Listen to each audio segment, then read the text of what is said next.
Hey there, savvy savers. Welcome back to our channel, where we break down financial tips to make your life easier. Today, we're diving into how to remove someone from your Amex card in 2025.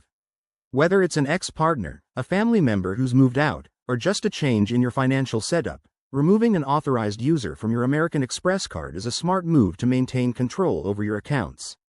Let's jump right in. First things first, you'll need to log into your Amex account. Head over to the American Express website or open the Amex app on your phone. Make sure you're using a secure connection. Always use two-factor authentication for extra security. Once you're logged in, navigate to the Account Services or Card Management section. This is where all the magic happens. Next, look for the Authorized Users tab.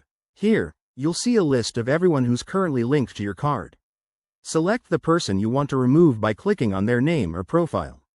Amex might ask you to confirm your identity at this point, so have your login details ready. Now, hit the Remove User button and follow the prompts. You'll likely need to provide a reason for the removal, though it's not always mandatory.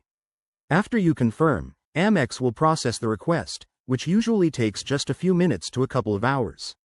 Keep an eye on your email for a confirmation notification. One important tip. Removing an authorized user doesn't affect their credit score directly, but if they've been using the card, it might impact their credit history indirectly. Always communicate with them beforehand to avoid any surprises.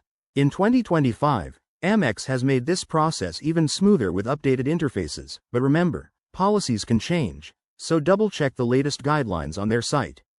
And hey, if you're dealing with any disputes or need to add users later, we've got videos on that too. Thanks for watching. If this helped you out, give this video a thumbs up, drop a comment below if you have questions, and don't forget to subscribe for more financial hacks. Stay smart and see you in the next one.